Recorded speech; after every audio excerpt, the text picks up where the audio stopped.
Today we are going to be attempting to save $10,000 by pouring the basement floor underneath my farmhouse. Hey everybody, you're watching Cole the Corn Star.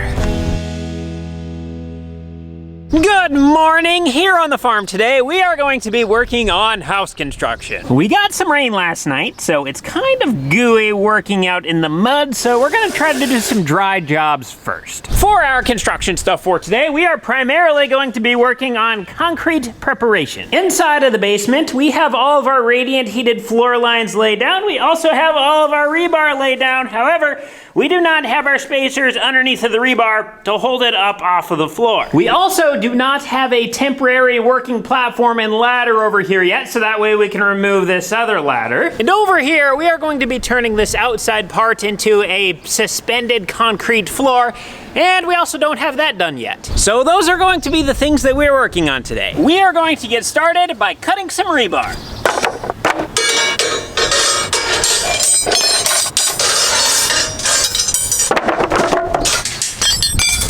This is going to be a little bit of a job, but we're gonna need about 40 pieces that are 2.5 feet long, pretty much just like this one.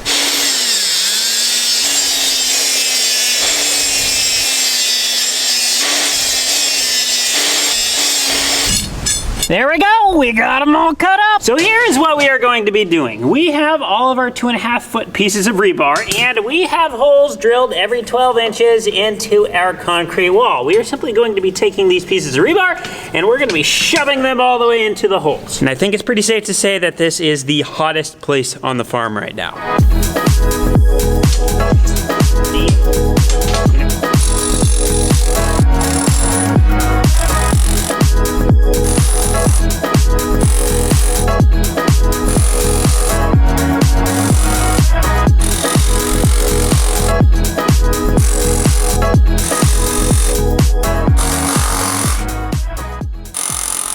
We are supposed to have a 106 degree heat index today, and I have goosebumps right now coming up here to the upstairs where we have a little breeze, and it is 89 degrees. Down there in that basement area, you get all the heat radiating off the walls, plus the walls soaking in the heat, plus we have water down below that's reflecting it back up at us, and there's no breeze. It literally feels like you're sitting in a car with the window shut down there. Very hot. I'm curious what the thermometer says it is down there. So right now it's 89 degrees up here, and down here it looks like it is 113. It is 23 degrees hotter down here than just right up there. Now that we have our pieces of rebar into the wall, we have tied the floor to the wall, so now the wall and the floor are basically one. Or in other words, if the ground underneath of this settles for whatever reason, the concrete cannot settle with it because we are tied into the walls. Did I say that right? Yeah, what if the footer settles? Well, then we have bigger problems. While Roman and I were putting in the pieces of insulation, Jola and Ricardo have been busy putting in a bunch of little concrete bricks. These concrete bricks are acting as a rebar chair, and the entire point of these is we want to have this rebar 2 inches off of the insulation, so that way it's in the appropriate plane within the concrete, so that way we get the full strength out of this rebar. And then also, these are here to keep this rebar off of our radiant heated floor lines. For the next couple hours, we are going to be walking around making sure that we have bricks in the appropriate spots, because we want to be able to walk on top of our rebar like this and not touch our heated floor lines. So right here, we need to put a brick underneath this, and then also we need to go along. If we can touch the insulation anywhere, we need to put a brick, and then if we have any spots where our rebar is getting higher than our sides, we need to lower things down because we don't want this sticking through the top of the concrete.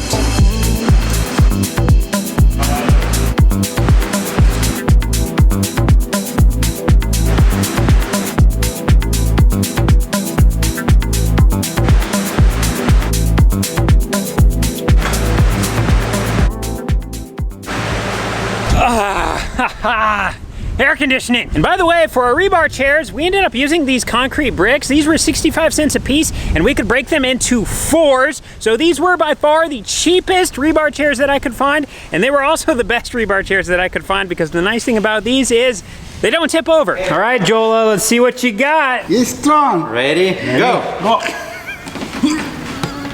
Jola, what are you doing? Ready? Go. Okay. That's good, Ricardo. You don't want to stretch so much. Ready? Go. Come on, Cole.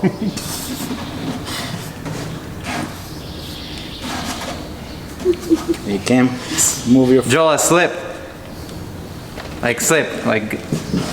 I tell you what, having all these heated floor lines and all of the rebar in here looks pretty cool, but walking on this is kind of annoying. At this point, I am now pretty sure that the rebar is 100% ready to go, the heated floor lines are 100% ready to go. Really, a lot of stuff is 100% ready to go, but we do have a few more things. So I'm gonna get started here with some cans of spray foam. Around the basement, we have a bunch of little random gaps and cracks, kind of like this one, that need to be filled up with insulation. And then we also have some spots where we cut the foam that we also need to fill. Oh, this stuff is so fun. It's like whipped cream. Uh-oh, looks like right here we had a spot where a little bit too much got scalped off. Man, look at this one, we got a big hole. Seal up all those little cracks as well. We can't be having these things leaking any air. We are now going to do some farming. We need to put 230 gallons of water in both of these. We also need some muriatic acid. Be careful with this stuff, by the way, super dangerous.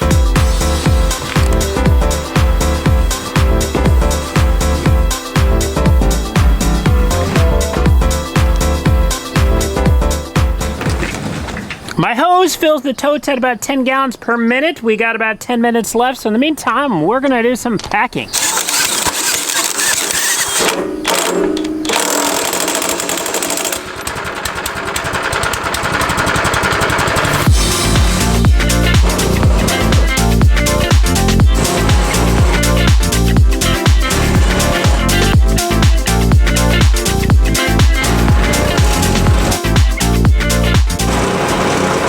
Before we get started with tomorrow's work, we have something new coming to the farm tomorrow. We are going to be having a drone spraying our fields. So those 2 totes that I just filled with water are going to be the water supply for the drone. Our crops are currently in their reproductive stages, which is the time where they put on their fruit, they put on the actual crop that we go in and harvest. And it's the most sensitive time of the year for the plant. And we've had a really wet year. So the chances of there being funguses and bacteria that can cause diseases in the plants is pretty high. So we want to come in and put a fungicide on. Now normally we would use our own sprayer, but with it being so wet out in the fields, we can't because we will get stuck. So we are going a little bit different route this year, and we are going to be hiring one of my friends who has a drone. So we got everything ready. He's supposed to be out in the morning and he's going to get started, and it's going to be pretty cool to see. He's already done this in the corn, but in the corn's so tall you can't see the drone. So in the beans, with them being shorter, it's going to be pretty cool to see it zipping across the field. 12 hours later. Well, we ended up getting some rain last night, and things are a little sloppy. Now, one of the advantages of a drone is it doesn't matter if the ground's wet, because you're up in the air, so it can keep going. Now, here we go. The stuff we just mixed up gets put right in there with the gas nozzle. That's going to hold 11 gallons. The battery's right here. It's going to get swapped out for a new one. I'll be honest, when I first started seeing drones a couple years ago, I thought it would be super annoying to run one. Honestly, I still do think it's kind of super annoying to run one, but they definitely have their places. You basically have to change out the battery every down and back across the field. And so it's like every 4 minutes, you're putting a new battery in it and you're refilling it. We are applying 3 gallons per acre on our soybeans, and it's got an 11-gallon tank. So you just fill up kind of what you need for a down and back, so maybe 7.5 gallons, and then once it's back, land it, new battery, fill it up, go. It averages probably 30 to 35 acres an hour, so it's definitely better than nothing, because right now our sprayers are doing 0 acres per hour. So back to the construction project. We ended up getting an inch of rain last night, so the area that I packed as it was getting dark is now full of water again. And then down below, this is where things get real interesting. That filled up with water, so Roman has a little submersible pump right now, and all of that water we see down there used to be up here. Full transparency, for the last 8 hours, I have been sitting right there in front of my computer in the construction office, and so I have not been doing any housework, but Roman and Ricardo have. On the farm side of things, the drone has been moving all day today, so we need to get 2 more of these totes filled up so that way we can keep him moving.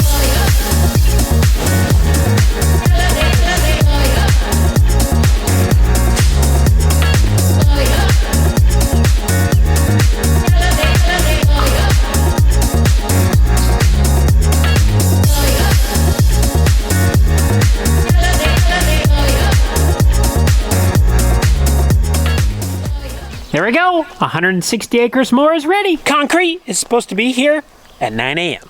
12 hours later. I just got off the phone with the concrete ready mix plant. They are going to be bringing out 29 yards of concrete. The pumper truck should be rolling in about 15 minutes, and concrete should be here about 30 minutes after that. Pumper's here. Today's pour is going to be the second concrete floor that we have poured. It should take us about 2.5 to 3 hours. What are your main responsibilities today, Justin?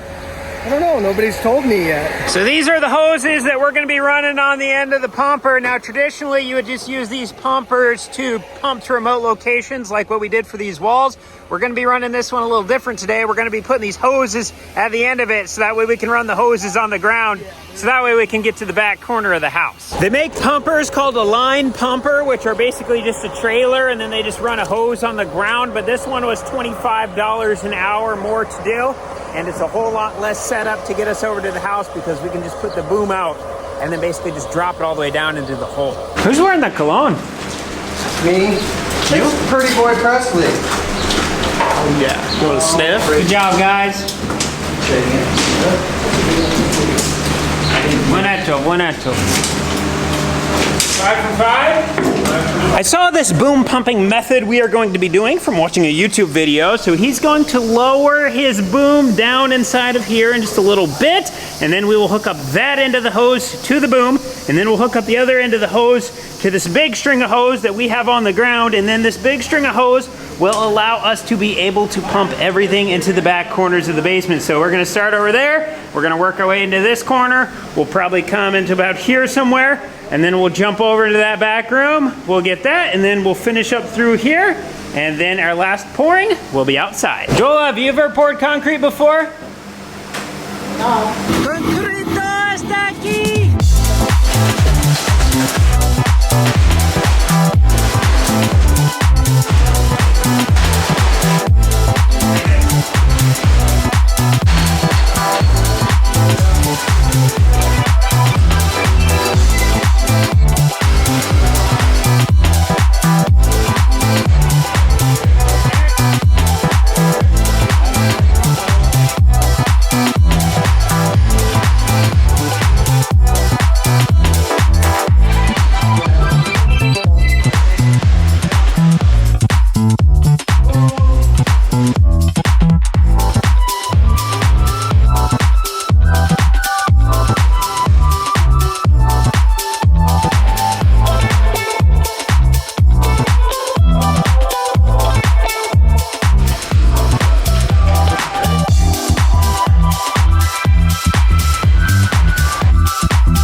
I ordered an extra yard and I did not order an extra 2 yards enough. We're about 2 yards short right here, so I called the concrete plant. They sent another truck. He's just pulling in right now, so this should get us done right here. Take a look.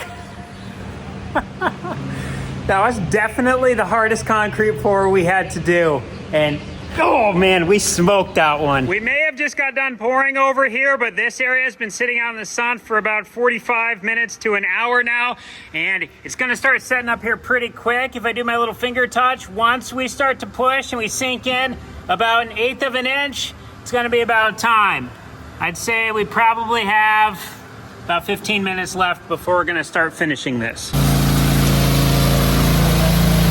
I apologize for whatever reason, my camera just stopped working, so I have not been able to film, and the concrete was setting up on us. So we got started finishing, and for the past few hours we have been finishing, and we're probably getting down to about our last pass. I apologize for my camera not working, but we did get it fixed. It's been a couple days now, and this is how our floor turned out. First off, as soon as we got done pouring, I came down here with a garden hose and I soaked the entire floor, and then I took big sheets of plastic and I covered everything up and I left them for a few days. So we got some nice wet curing action going on, which is exactly what we want, and we got all the tarps pulled off now. So this is really a first look at the concrete. Before we take a look at the floor and talk about the financial side behind this, I want to mention a couple things. Number one, I'm not a concrete contractor. I am a farmer. Number two, this is the second concrete floor that we have ever poured. And then number three, I did not get any outside bids on this job, so I really don't know what someone else would have charged. I'm just gonna be guessing. With those things being said, welcome to our second floor pour ever. This is the good, the bad, and the ugly. A couple more other things to note. Right now, the floor looks a little wonky from a cosmetic perspective because when I threw the big plastic tarps down here, they had some dirt on them, and that dirt has made all of these streaking lines. So if you see any weird swirly patterns or anything, that is just dirt that can be washed off. And then also, we got a little over 2 inches of rain last night, so all these dark spots are just the areas where water kind of puddled up. I tried to broom as much of it off as I could, but like in here, you mix the dirt with the water puddles, and then we have bird poop from birds flying in and pooping. It makes it look not the most appealing. So with that being said, let's get into the good stuff. First things first, this floor turned out super nice when it comes to texture. It's not too smooth, but it's also not too rough. When it comes to the surface texture of concrete, I feel like there's a little bit of a sweet spot. I like to have it where you can step in an area that's wet and you still have some grip. If you get this too smooth, like a polished concrete finish, if you get a little bit of water on that and you step on it, it's like stepping on ice and it will take you right down. I don't want to be falling on this, so I didn't want it to be too smooth, but at the same time, I also didn't want it to be too rough, because if it's too rough, when you come in with a broom or something and you try to sweep it up, there's just so many little rough spots where dust can hang out that no matter how much brooming you do, you can never get the floor clean. So I feel like this is a nice blend between being smooth and being just rough enough where we have nice traction. Roman pretty much did all of the power troweling, and I'd say he did a really good job. Another thing that I think we did pretty well was we got the floor fairly flat. When we take a look at this room, our puddles are the low areas, and when we step in them, they are really not very deep. The deepest part is probably about like that, which is shallow enough where when we're walking along, we don't feel like we have fluctuations in the floor, which is exactly what we want. And so in my mind, that's within tolerance because we don't notice it. And then also another good thing, right where this puddle is, well, right there is the floor drain. So that means that the floor drain is the lowest spot in the floor, which is exactly what we want. Speaking of water, we also got our outside grading correct. When I ended up pouring this wall that I'm standing on, I intentionally made it about this much taller than the grade of this floor. So that way, hopefully, if anything ever leaked over there, the water would not come through and come over this wall and end up into the underground movie theater. It would hopefully stay on this side because this would be a little bit higher. With the 2 inches of rain that we got this morning, I came down here earlier and there was a really nice puddle right here with nothing running over the top of the wall. So that says that we did our grade correct. Now, as for this next part, this may be a little bit up for debate depending on who you're talking to, but when it comes to bad stuff, I'm gonna say that we did not have any bad things because all of the mistakes that we made can be fixed. This brings us to the ugly. We have the occasional spot where you can see swirl marks from the power trowel. On the area where we ran out of concrete, we're maybe just a little bit high. It's kind of hard to tell by looking, but if you look right here, there's a little bit of a drop down, so just a little high. If you look close, there are a few surface level shoe prints. There are also a few areas in the floor that look a little bit rough like this. There's one little low spot right here that you can feel when you're stepping in it. The approach to this floor drain could definitely use a little TLC. In the back corner over by our sump pump pit, we definitely have our biggest ugly. We did not get enough concrete in this corner, so it drops down probably about that far. You can definitely see our power trowel lines over here, and then we have a nice little lip coming down from our sump pump pit. And if you get water back here, there is a nice little puddle area. And then last but not least, along all of our walls, our edges are ugly. Truth be told, these things may not look perfect. They definitely don't look like a professional came in here and did it, but I feel like they're character building things for the floor, and honestly, they can all be fixed. For the high spots, like right here, we can get a concrete grinder in here, we can get that plane down, and you would never know it was there. We can also use the concrete grinder to fix around the drain, as well as fix all of the areas where we have any rough spots. For all of the areas that are a little bit low, they make a product called self-leveler. We just dump it in the low spots, and it fills them up, and it makes them flat. And then for our ugly edges, we could technically grind these down with the concrete grinder if we wanted to, but we are going to have 2 inches of insulation against the wall, so that should push us to about here, and then we are going to be framing wooden walls inside of that. So our wall is basically going to be sitting there, and then we'll have 1/2 inch of drywall inside of that as well. So pretty much all of our rough area should be hidden completely underneath of our wall. Now when it comes to the financial savings of us doing this job ourselves, I don't know exact numbers because I did not get any quotes from any concrete contractors, and I am also not a concrete contractor, so I am just guessing. But with the 6-inch thick floor that we poured down here underneath of the existing house, we had just over 1,500 square feet.